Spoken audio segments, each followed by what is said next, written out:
तो फाइनली दोस्तों सरकार ने हमारी जिंदगी को थोड़ा आसान करने की कोशिश की है। जी हाँ, जीएसटी को कम करके। ये तो लेटेस्ट न्यूज़ है।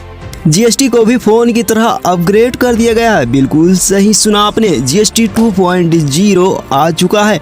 अब आपके दिमाग में पहला सवाल आया होगा, क्या ये नया जीएसटी हमारी जेब को हल्का करेगा या और भारी? ये समस्या है कि क्या बोल रहे हैं? तो चलिए खोलते हैं इसके सारे राज। दोस्तों अब जीएसटी सिर्फ 3 ही दरों में रह गई हैं। नंबर 1, रोजमर्रा की जरूरी चीज़ों पर यानी खाने पीने का सामान, दवाइयाँ, पैकेज फूड, इंश्योरेंस, छोटे उपकरण पर 5% की जीएसटी ही है।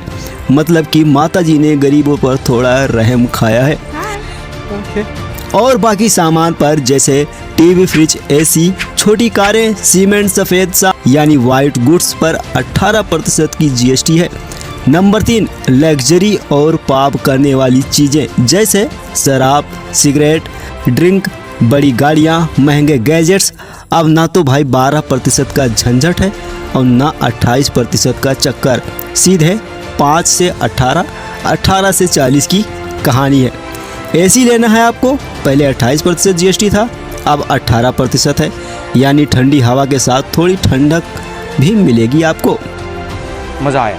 कोका कोला, पेप्सी जैसी ड्रिंक्स पीनी है तो आपके पास 40% एक्स्ट्रा पैसे होने चाहिए, यानी पेट से पहले आपकी जेब फट जाएगी। छोटी कार अब और सस्ती होंगी, लेकिन पेट्रोल डालते समय वही पुराना दर्द होगा आपको। तो सरकार इसमें बोलेगी, भाई हमने तो जीएसटी कटाया था, पेट्रोल हमारे डिपार्टमेंट का नहीं है। खैर, कौन होगा फायदे में? तो सीधी सी बात है, आम जनता, क्योंकि रोजमर्रा की चीजें सस्ती होंगी। इंश्योरेंस, दवा और सफ़ेद सामान जैसे टीवी, एसी, फ्रिज, ऑटोमोबाइल कंपनियां, ये सब लगभग फायदे में ही होंगी जो छोटे कारोबारी होंगे। अब सवाल आता है किसकी सहमत आएगी? तो भाई लग्जरी कार वालों की। अब BMW या ऑडी खरीदना और भी भारी पड़ेगा। जैसे कोल्ड ड्रिंक और सिगरेट कंपनियों को घाटे में जाना है, वैसे ये बड़ी गाड़ियां बनाने वाली कंपनियां भी घाटे में ही जाएंगी। और हमारी सरकार कहती है ये बदलाव चुनाव के लिए नहीं, देश के लिए है। लेकिन भाई विपक्ष पूछ रहा है, भाई जीएसटी को भी नवरात्रि स्पेशल पर क्यों लॉन्च किया गया और इसका असर इकोनॉमी पर क्या पड़ेगा, ये भी जान लेते हैं थोड़ा सा। भाई महंगाई लगभग 1% तक कम हो सकती है, ऐसा अनुमान है। लोगों का खपत बढ़ेगा, भाई जब सस्ती होगी तो सीधी सी बात है लोग खरीदना चाहेंगे, और जब खरीदेंगे तो बिकेगा, और इसमें थोड़ा घाटा भी लगेगा सरकार को।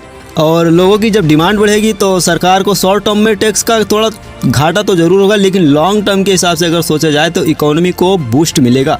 तो दोस्तों ये थी जीएसटी 2.0 की पूरी कहानी।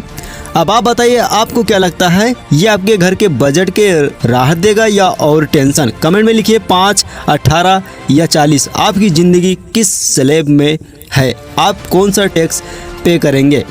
वीडियो अच्छा लगा तो लाइक, शेयर एंड सब्सक्राइब करना मत भूलिए।